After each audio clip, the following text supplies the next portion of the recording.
ባቢሎን በዛ ጊዜ 127 አገሮችን ትገዛለች። ንጉሱ ምን አደረገ? በ127ቱ አገሮች መሳፍንትን ከሾመ በኋላ በ127ቱ ላይ ደግሞ 3 ሰዎችን ሾመ ይላል። you can imagine ዳንኤል ምን ያክል ቢዚ ሊሆን እንደሚችል you can imagine። ነገር ግን ዳንኤል ግን ሌላ አማራጭ የለውም። ሰዓቱ ስትደርስ ወደ ጸሎት ቦታ ይሄድና ይጸልያል። ምክንያቱስ ሁሉ ጊዜ በእግዚአብሔር ፊት የሚቆም ሰው እንደሆነ አስተውሏል። አይምሰላችሁ፣ ሰዎች የማያውቁ እንዳይመስላችሁ ኑሯችን፣ ልጆቻችን ማያውቁ እንዳይመስላችሁ። ከምትናገሩት ይልቅ የምትሆኑትን ነገር ነው ልጆቻችሁ የሚሆኑት። እዛ የተራቡ አንበሶች መካከል ገባ፣ ግን እንቅልፍ አጣ ንጉሱ። ምግብም እምቢ አለ ይላል። ጠዋት ሲነጋ ሮጦ ሄደና ዳንኤል ሆይ አለው፣ የምታድነው አምላክ ከነዚህ አንበሶች አፍ አዳነህን? አረ ወገኖቼ፣ ሰዎች በእኛ ውስጥ የሚያዩት አምላክ ይኖር። ምክንያቱም እኔና እናንተን ለምልክት ነው እዚህ ምድር ላይ ያስቀመጠን ወገኖች፣ የሱን ክብር እንድናንጸባርቅ፣ የሱ መሳሪያዎች እንድንሆን።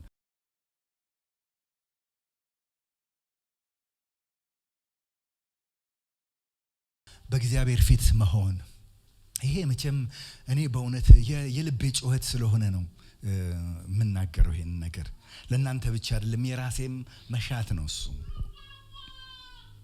በተለይ ደግሞ በዚህ በአዲስ ዓመት ውስጥ በሚመጣበት አዲስ ዓመት ውስጥ ብዙ ነገር እየሰማን፣ ብዙ እግዚአብሔር ሊያደርገው ያለ ነገር፣ ብዙ እግዚአብሔር ሊሰራ ያለው ነገር እንዳለ እየሰማን መንፈሳችንም እየተረዳው ባለበት ጊዜ ውስጥ ወገኖቼ እኔና እናንተ አብዝተን የእግዚአብሔርን ፊት እንድንፈልግ ይሁንልን። አሜን። እግዚአብሔር በማንኛውም ቦታ አለ። አይገርማችሁም? በማንኛውም ኮንዲሽን ውስጥ፣ በማንኛውም ሁኔታ ውስጥ እግዚአብሔር አለ። መዝሙረኛው በ139:7-10 ድረስ እንደዚህ ብሎ ይናገራል። ከመንፈስህ ወዴት እሄዳለሁ ይላል፣ ከፊትህስ ወዴት እሸሻለሁ? ወደ ሰማይ በወጣ አንተ በዚያ ነህ፣ ወደ ሲኦልም በወርድ በዚያ አለህ። እንደ ንስር የንጋትን ክንፍ በወስድ እስከ ባህር መጨረሻ በበር በዚያ እጅህ ትመራኛለች፣ ቀኝህም ትይዘኛለች ይላል። እግዚአብሔር የሌለበት ስፍራ የለም ልላችሁ ነው። ሁሉም ስፍራ አለ እግዚአብሔር። ስንወጣ፣ ቤታችን ውስጥ ስንገባ፣ ወደ ስራ ቦታ ስንሄድ፣ ወደ ቢዝነሳችን ስንሄድ፣ መኪናችንን ስንነዳ፣ እንዲህና እንዲያ ስናደርግ እግዚአብሔር በሁሉም ስፍራ አለ። አይገርማችሁ? ጥያቄው ግን እኛ የት ነው ያለነው? የት ነው ያለነው? ስለዚህ አንዳንድ ጊዜ እግዚአብሔር ከኛ ጋር እንደሆነ የማይሰማን ጊዜ አለ። ሆኖም ግን እግዚአብሔር እስከ ፍጻሜ ድረስ ከናንተ ጋር ሆናለሁ ያለ ጌታ በቃሉ ታማኝ እንደሆነ አውቀን ሁሉ ጊዜ በጌታ ፊት ልንመላለስ ያስፈልገናል።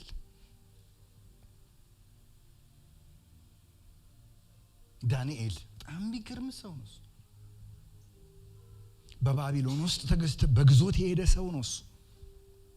ቸርችም የለም፣ አማኝም የለም፣ ምንም የለም።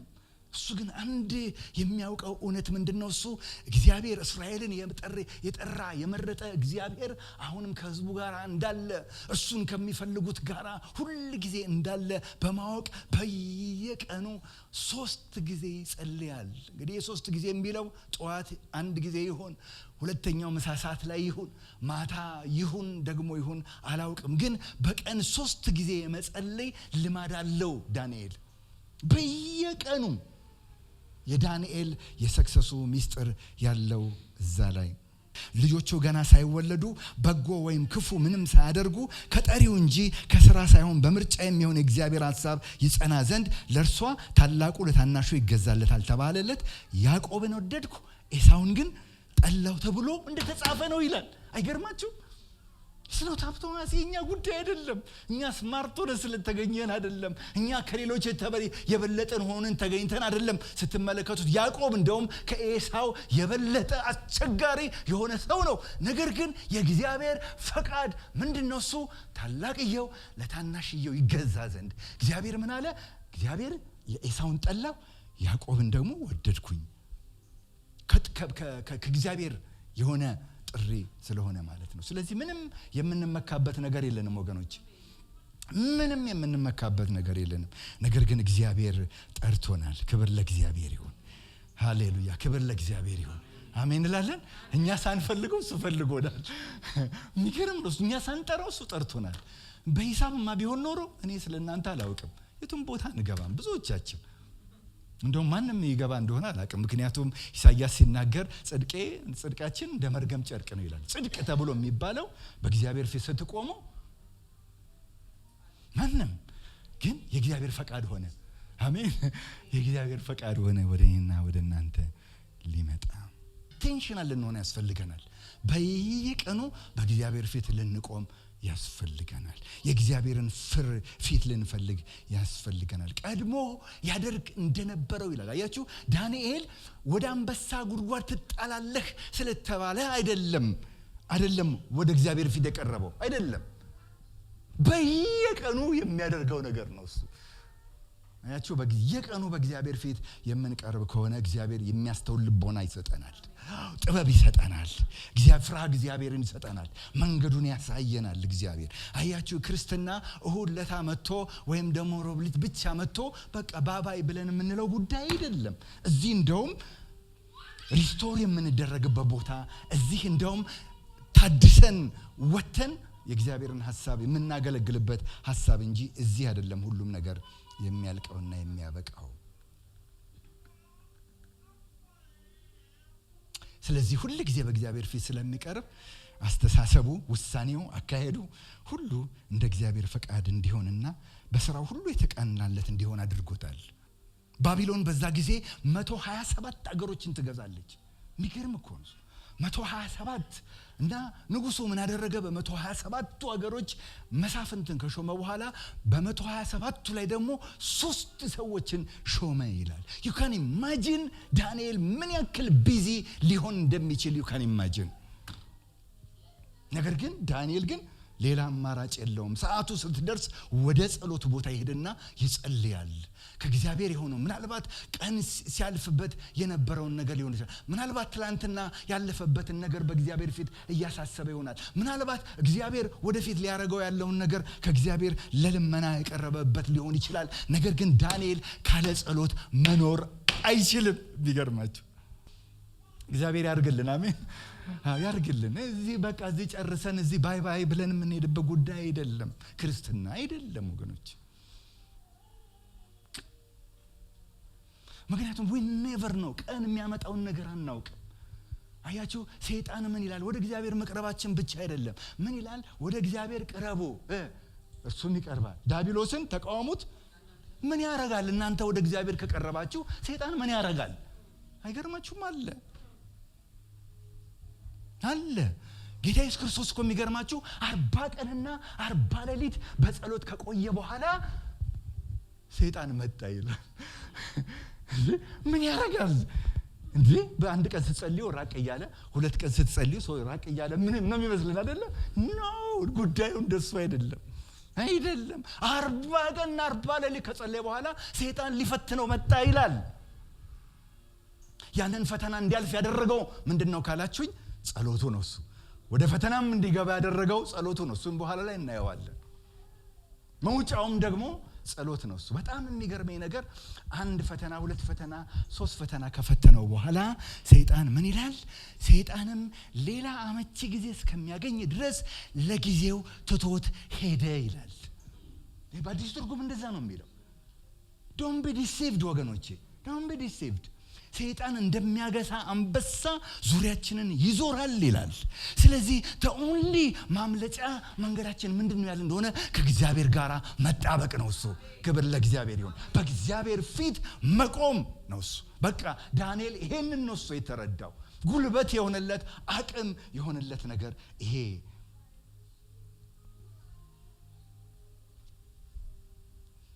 ዋው! የሚጸልይ ሰው አይወድቅም ወገኖቼ። በእግዚአብሔር ፊት የሚቆም ሰው አይወድቅም። እውነት እነግራችኋለሁ፣ አይወድቅም። ፈተና አይገጥመውም ብያልኩ አይደለም። ፈተና አይገጥመውም ማለት አይደለም። ነገር ግን እግዚአብሔር ግን ከሱ ጋር ስለሆነ እግዚአብሔር ሰክሲድ እንዲያደርግ ያደርገዋል። ዳንኤልን በ120 ሀገሮች ላይ መሾሙ ብቻ አይደለም፣ ከ3ቱ ደግሞ አንደኛው እንዲሆን አሰበ ይላል። ምክንያቱም የጥበብ መንፈስ ልብ ውስጥ ስላለ ሊሾሙ አሰበ ይላል።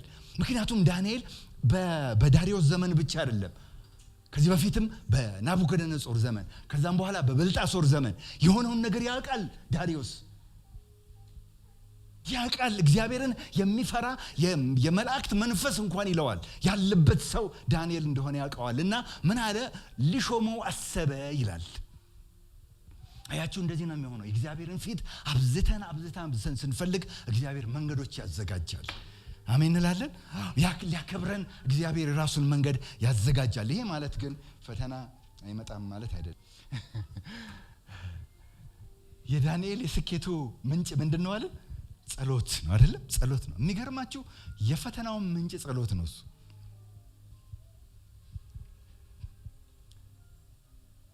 ጸሎት የሚጸልይ ጸሎት የሚያበዛ ሰው ፈተና አይገጥመውም ማለት አይደለም።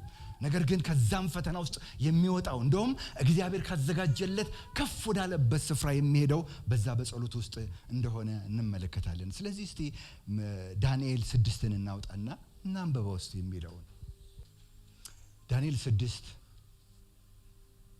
ከ3 ጀምሮ አነባዋለሁ። እንደዚህ ይላል።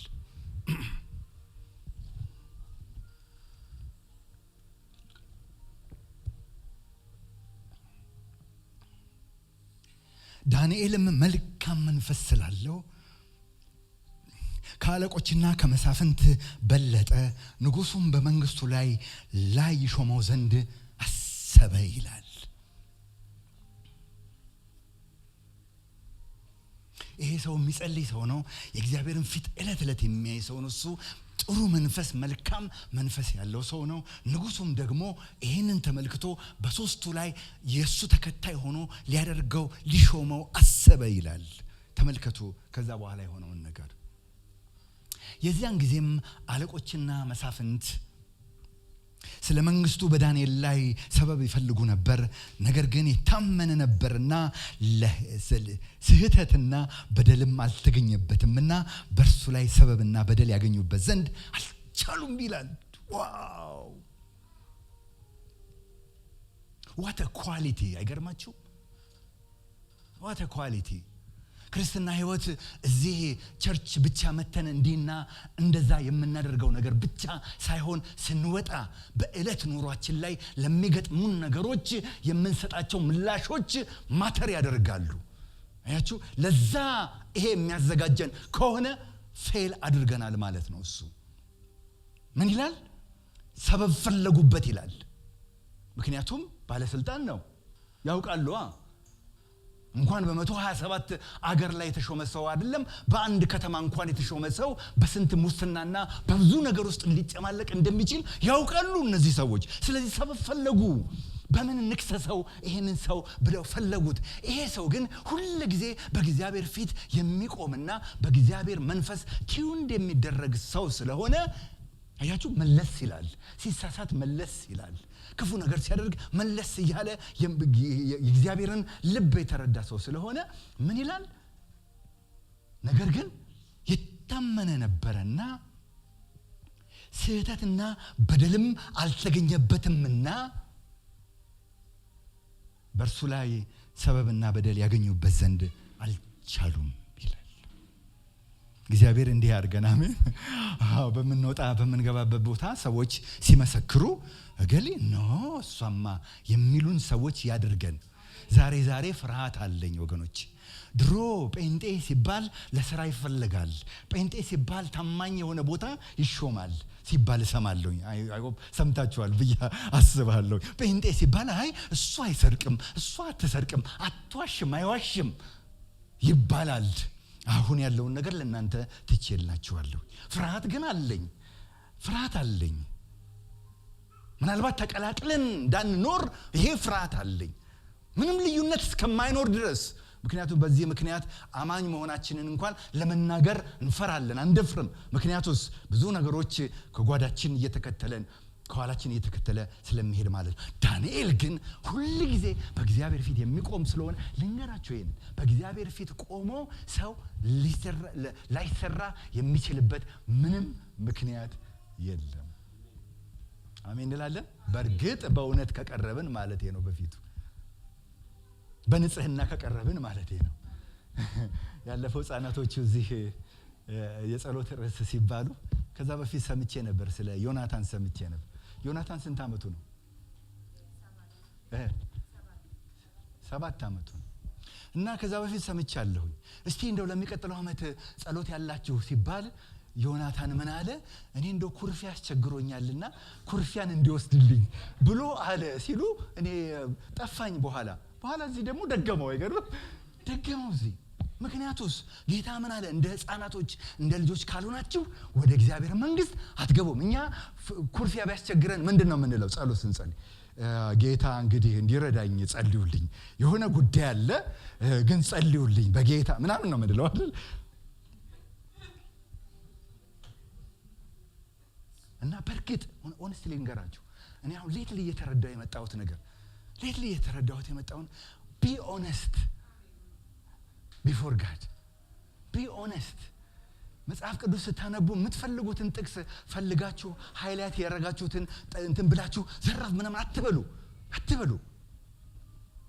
ይልቁኑ ምን ይላሉ የዲቮሽን ሰዓት ላይ በእግዚአብሔር ፊት መጽሐፍ ቅዱስ በመታነቡበት ጊዜ ባዶ የሆነ መጽሐፍ ቅዱስ ቢሆን ጥሩ ነው ይባላል ማለት ሃይላይት ያልተደረገበት ያልተሰመረበት ምን ያላለበት መጽሐፍ ቅዱስ ቢሆን ይመረጣል ይባላል ምክንያቱስ we don't know በየትኛው ቃል እንደሚናገረን አናውቅም በየትኛው አረፍተ ነገር እንደሚናገረን አናውቅም እኛ ግን ስላሰመር ምን ስላልን አይናችን ወዴት ይሄዳል ወደዛው ይሄዳል ሩጦ ወደዛ ይሄዳል እሱ መፍትፎ ነው ማለት አይደለም ግን ለዲቮሽን ግን ያልተሰመረበት ሃይላይት ያልተደረገበት መጽሐፍ ቅዱስ ጥሩ ነው ይባላል ሶዛ ስታነቡ በቃ ጌታው ተናገረኝ ኑሬን ታውቃለህ አካይደን ህይወቴን ታውቃለህ ተናገረኝ ብለን ካልነው በፊቱ ከጸለይን አውል ጋራንቲው እንጂ ዳንኤል ፐርፌክት ሰው ስለሆነ አይደለም ምንም እንከን የለበትም እኮ ይላል አይገርማችሁ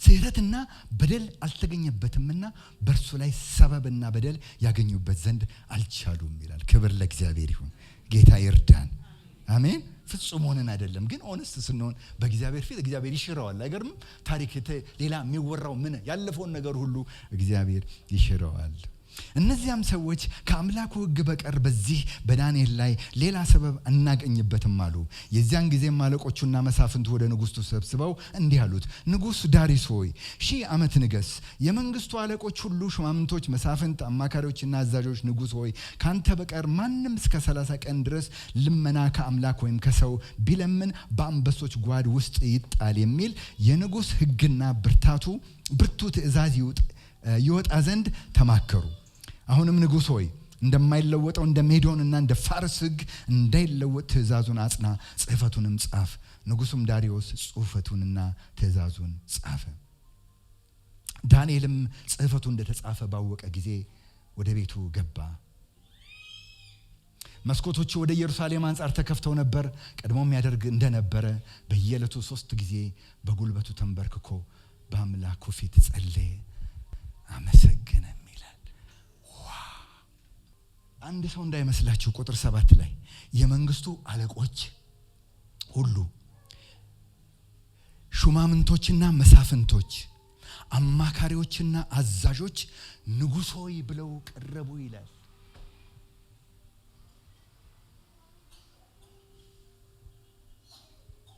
አንድ ሰው አይደለም ሁለት ሰው አይደለም 3 አይደለም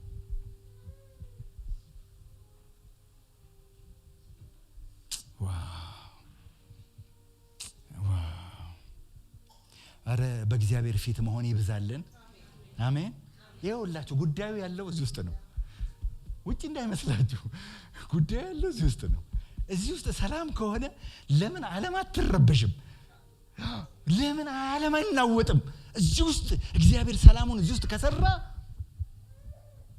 ሰላም ይሆናል እዚህ ውስጥ ደግሞ ረብሻ ከሆነ ምንም ዓለም ሁሉ ሰላም እንኳን ብትሆን የረብሻ ሰዎች ነው የምትሆኑት ሰውየው ሱፕ ጠጣ ይባላል እና ሱፕ ሲጠጣ እዚህ ጋር ጺም አለው ትልቅ ጺም አለውና ሱፕ ሲጠጣ እዚህ ጺሙ ላይ ሱፑ ነክቶታል እና አልታጠበውም ያን ጺሙን አልታጠበውም ትንሽ ሲቆይ ያው ምን መሆን ጀመረ መሽተት ይጀምራል አለ ሲቆይ እና እዚህ ሰፈር ሲሄድ ያ ሰፈር ይሸታል ሰፈር ይገማል አለ እዛም ሰፈር ሲሄድ እዛም ይገማል አገሩ ሁሉ ገምቶ የለም እንዴ አለ ይባላል አገሩ እኮ አይደለም የገማው እዚህ ጋር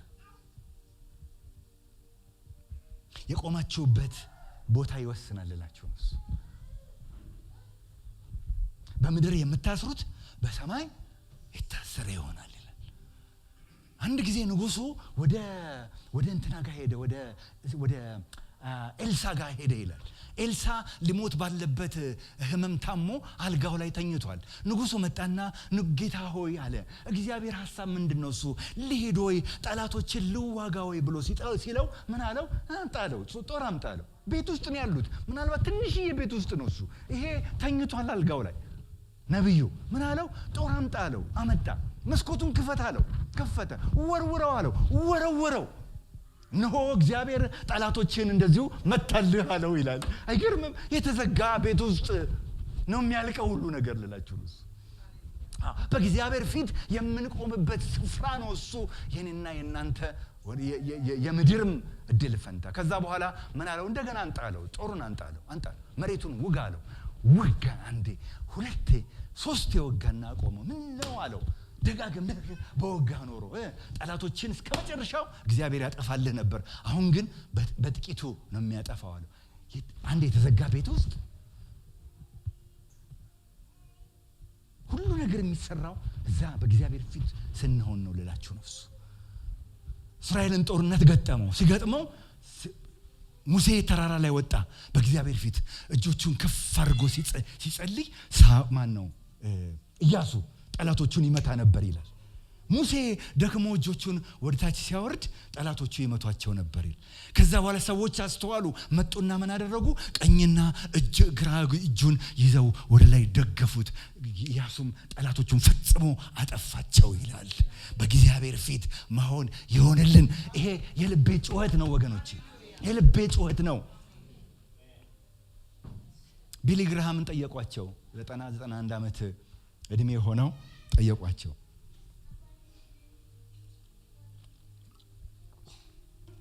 የጠየቋቸው ምንድነው? ቢሊ ግርሃም እንግዲህ ታውቃላችሁ፣ ትልቅ ስቴዲየም ላይ ስብከት እየሰበኩ ብዙዎችን ወደ ጌታ የመለሱ ሰው ናቸው። እና ጠየቋቸው ጥያቄ ምንድነው? እሱ ቢሊ ግርሃም አሁን እግዚአብሔር እንደገና እድል ቢሰጦትና እንደገና ኦል ኦቨር አገን ብትጀምሩ አገልግሎቱን ምንድን ነበር እንደው የሚያስተካክሉት ነገር ምንድን ነበር ብለው ሲጠይቋቸው ምን አሉ? ብዙ ጸልያለሁኝ፣ ብዙ ቃሉን አነባለሁኝ፣ ብዙ ሜዲቴት አደርጋለሁ እግዚአብሔርን ቃል፣ ብዙ ጌታዬን እወድሃለሁኝ ማለት እፈልጋለሁኝ፣ ትንሽ ደግሞ አገለግላለሁኝ ብለው አሉ። ሄዳችሁ ዩቲዩብ ላይ ቼክ ማድረግ ትችላላችሁ። ቢሊ ግርሃም ኢንተርቪው ብላችሁ ቼክ ማድረግ ትችላላችሁ። በእግዚአብሔር ፊት መሆን ይሄን ተውላችኋል። በዚህ ዓመት እግዚአብሔር በዚህ ይባርካችሁ። አሜን።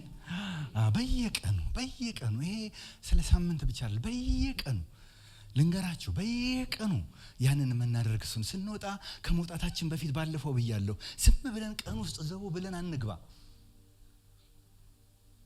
ዝም ብላችሁ ቀኑ ምን እንደሚያመጣ ሳናውቅ ዝም ብለን ዘው ብለን እንገባለን። አንዳንዴ ቀኑ ውስጥ ምን እንደሚጠብቀን እንኳን እያወቅን የሆነ ችግር እንደተፈጠረ የሆነ ቦታ የሆነ ነገር እንዳለ እያወቅን ዘው ብለን እንገባለን ቀኑ ውስጥ። አይገርማችሁም? በእግዚአብሔር ፊት ቀርበን ጌታ ሆይ ይሄንን ነገር እንዴት አንድል እንደማደርገው እኔ አላውቅም፣ ጥበብ ስጠኝ፣ ማስተዋል ስጠኝ፣ ከገሌ ጋራ በገሌ ምክንያት በዚህ ምክንያት እንዲህ ሆኗል፣ ጌታ ሆይ ምሪት ስጠኝ ብለን በእግዚአብሔር ፊት ልንቆም ያስፈልገናል ወገኖቼ። ይሄ ልንገራችሁ ደግሞ በእርግጥ ሁላችንም፣ እኔ እዚህ የምናገረው መድረክ ላይ ስለሚያገለግሉ ብቻ አይደለም፣ ስለ ሁላችንም ነው እሱ የምናገረው። እና ሁላችንም በእንደዚህ አይነት መንፈስ ተቃኝተን ሰኞ፣ ማክሰኞ፣ ሮብ፣ ሐሙስ፣ ዓርብ፣ ቅዳሜ ተቃኝተን ወደ ቤተ ክርስቲያን ስንመጣ አሁን ጋራንቲው የእግዚአብሔርን መንፈስ እንገናኛለን። እርግጠኛ ሆኜ እነግራችኋለሁ። አንዳንዴ ችግሩ የፈለገንን ስናደርግ እንውልና ፈለገንን ቦታ እናደርግና እዚህ መተን የሆነ ነገር እንዲፈጠር እንፈልጋለን። እንደሱ አይደለም ይሰራ። ብዙ ጊዜ እህቴ ጥብቃ ስትናገር ሰማለሁ። መልእክት አለኝ ላንቺ፣ መልእክት አለኝ ላንተ፣ ግን ሰሞኑን ጾምና ጸሎት ያዝና ጸልይ። ሰምታችኋል? ብዙ ጊዜ ጸልይ ትላለች። ለምን? በቃ ይሄ የእንትን ጉዳይ ነው፣ የትብብር ጉዳይ ነው። እሱ እኛ መንፈሳችንን አዘጋጅተን ለእግዚአብሔር መንፈስ አዘጋጅተን ስንመጣ እግዚአብሔር ፍሎው ያደርጋል፣ መልእክት ይሰጠናል። እኛ የፈለግነውን ነገር ስናደርግ ቆይተን እዚህ መተን ይሆን ነገር እንዲፈጠር እንፈልጋለን። that's not how it works ወገኖች። ዳንኤልን ያዙት፣ ሲጸልይ ያዙት። ስለዚህ ለንጉሱ መተው ነገሩት። እንደዚህ ተብሎ ነበረ እና ይሄውና ዳንኤልን አገኘ ነው አሉት። ንጉሱ በጣም ይወደው ስለነበረ ዳንኤልን ሊያድነው ሙሉ ቀን ሞከረ ይላል። ይሄን ዝርዝሩን ከምናነበው ብዬ ነው እሱ ሐሳቡን ምነግራችሁ። ሙሉ ቀን ከዛ በኋላ ተመልሰው መጡ እነዚህ ሰዎች።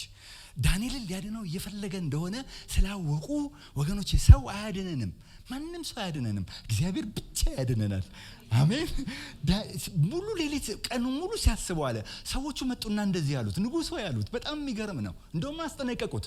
ስማ፣ የታዘዘው ትእዛዝ እኮ በአንተ ትእዛዝ ብቻ ሳይሆን በፋርስና በሜዶን ማህተም ታትሟል።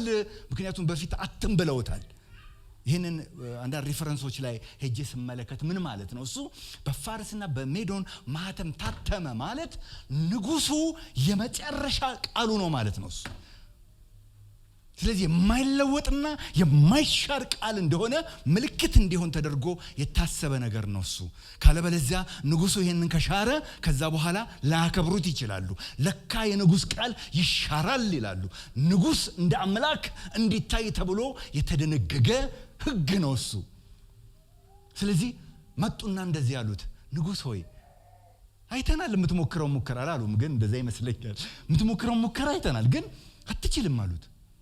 ምክንያቱስ በፋርስና በሜዶን ማህተም አትመህናል። ከዛ በኋላ አዘነ ይላል። በጣም የሚገርመኝ ግን ምን አለው ንጉሱ ዳንኤልን መጥቶ፣ እነሆ ሁሉ ጊዜ የምታመልከው አምላክ እሱ ያድንህ ብሎ ዛንቱን ከተተው ይላል። ምክንያቱስ ሁሉ ጊዜ በእግዚአብሔር ፊት የሚቆም ሰው እንደሆነ አስተውሏል። አይምሰላችሁ፣ ሰዎች የማያውቁ እንዳይመስላችሁ ኑሯችን፣ ልጆቻችን የማያውቁ እንዳይመስላችሁ። ከምትናገሩት ይልቅ የምትሆኑትን ነገር ነው ልጆቻችሁ የሚሆኑት። ይሄን እርግጠኛ ሆኜ እነግራችኋለሁ። የሚገርመው ነገር እዛ የተራቡ አንበሶች መካከል ገባ። ግን ሌሊት ሙሉ እንቅልፍ አጣ ንጉሱ። ምግብም እምቢ አለ ይላል።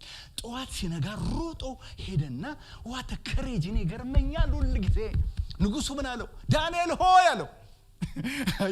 አያችሁ፣ ሊያድነው እንደሚችል አውቋል። ዳንኤል ሆይ አለው፣ የምታድነው አምላክ ከነዚህ አንበሶች አፍ አዳነህን? አረ ወገኖቼ፣ ሰዎች በእኛ ውስጥ የሚያዩት አምላክ ይኖር። አሜን እንላለን። በእኔና በእናንተ ውስጥ የሚያዩት ሕያው የሆነ አምላክ ይኖር። ምክንያቱም እኔና እናንተን ለምልክት ነው እዚህ ምድር ላይ ያስቀመጠን ወገኖች፣ ለምልክት ነው ያስቀመጠን። የሱን ክብር እንድናንጸባርቅ፣ የሱ መሳሪያዎች እንድንሆን እግዚአብሔር ይፈልጋል።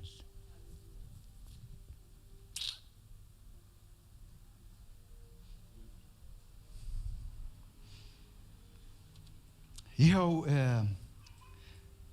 በነጋውም ንጉሱ ማልዶ ተነሳ።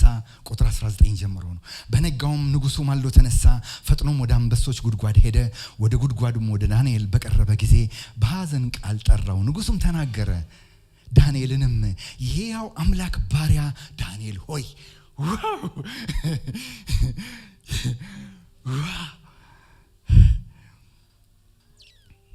የሕያው አምላክ ባሪያ ዳንኤል ሆይ። ይሄ ዳሪዮስ የአሕዛብ ንጉስ ነው ይሄንን የሚናገረው። የሕያው አምላክ ባሪያ ዳንኤል ሆይ፣ ሁሉ ጊዜ የምታመልከው አምላክ ከአንበሶች ያድንህ ዘንድ ችሏልን አለው። ዳንኤልም ንጉሱን ንጉሥ ሆይ 1000 ዓመት ንገስ፣ በፊቱ ቅንነት ተገኝቶብኛልና። this is very powerful ወገኖች፣ በእግዚአብሔር ፊት ቅንነት ተገኝቶብኛልና። ምክንያቱም አንተ ከቅኖች ጋር ቅን ትሆናለህ፣ ከጠማማ ጋር ደግሞ ጠማማ ትሆናለህ ስለሚል ማለት ነው። ከቅኖች ጋር ንጉሥ ሆይ 1000 ዓመት ንገስ፣ በፊቱ ቅንነት ተገኝቶብኛልና ማለት በእግዚአብሔር ፊት፣ በአንተም ፊት ደግሞ ንጉሥ ሆይ አልበደልኩምና አምላኬ መልአኩን ልኮ የአንበሶችን አፍ ዘጋ፣ እነርሱም አልጎዱኝም አለው።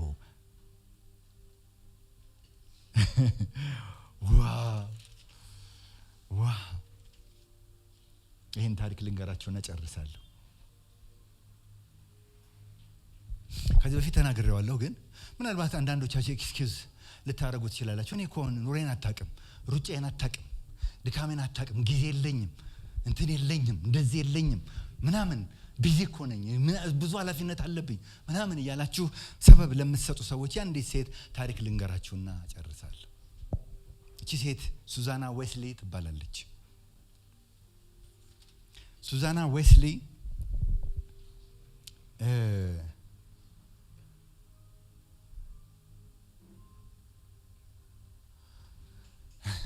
ስንት ልጆች እንደነበሩ አታውቃላችሁ? ሱዛና ዌስሊ 19 ልጆች ነበሯት። ኦኬ 19 ልጆች ነበሯት ሱዛና ዌስሊ። በጣም የሚገርመው ግን ሱዛና ዌስሊ በቀን 1 ሰዓት ኳሊቲ ታይም በእግዚአብሔር ፊት በየቀኑ ታጠፋ ነበር ይላል።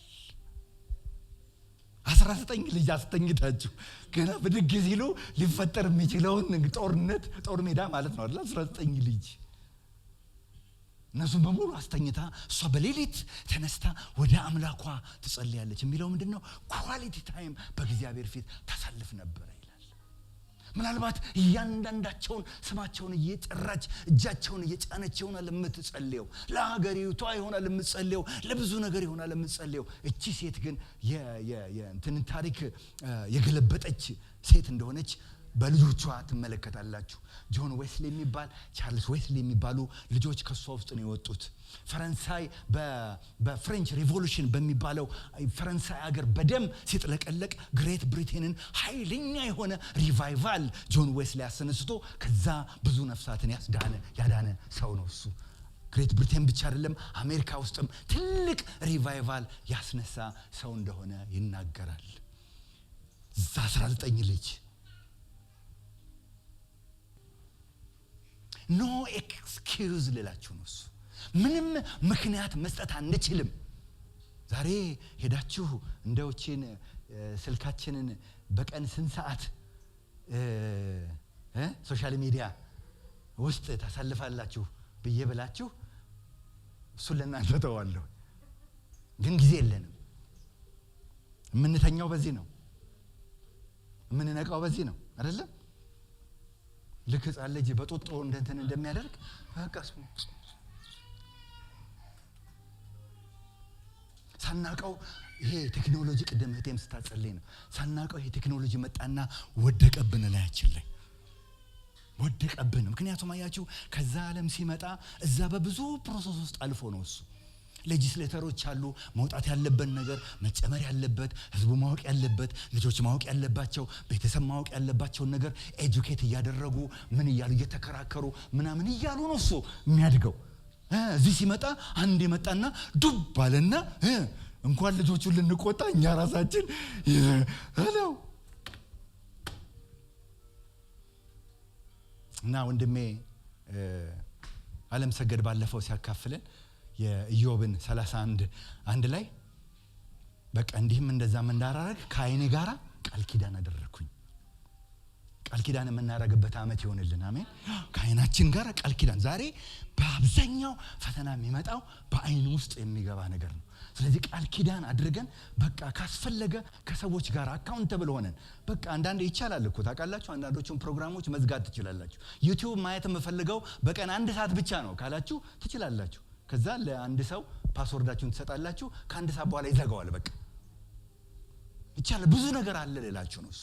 ግን አስቀድመን ግን ቃል ኪዳን በእግዚአብሔር ፊት እኔ አልፈልግም፣ እኔ በፊትህ መቆም ነው የምፈልገው። በቃ ያንን ካደረግን እግዚአብሔር ስም ይከብራል፣ እግዚአብሔር ደግሞ እኛንም ያከብረናል። እንደዚህ ይላል ንጉሱ። በዚያን ጊዜም እንደዚህ ይላል የዚያን ጊዜም ንጉሱ ዳሪዮስ በምድር ሁሉ ላይ ወደሚኖሩ ወገኖችና አሕዛብ በልዩ ልዩ ቋንቋም ወደሚናገሩ ሁሉ ጻፈ። እንዲህም አለ፣ ሰላም ይብዛላችሁ አለ። ከዳንኤል ጸሎት የተነሳ ከዳንኤል ከእግዚአብሔር ጋር ካለው ግንኙነት የተነሳ ከዳንኤል በእግዚአብሔር ፊት በቅንነትና በታማኝነት ከመመላለስ የተነሳ የሆነውን ነገር ተመልከቱ። የዚያን ጊዜ ንጉሥ ዳሪዮስ በምድር ሁሉ ላሉ ወደሚኖር ወገኖች አሕዛብ በልዩ ልዩም ቋንቋ ወደሚናገሩ ሁሉ ጻፈ፣ እንዲህም አለ፣ ሰላም ይብዛላችሁ። ቁጥር 26 በመንግስቴ ግዛት ሁሉ ያሉ ሰዎች በዳንኤል አምላክ ፊት እንዲፈሩና እንዲንቀጠቀጡ አዝዣለሁ።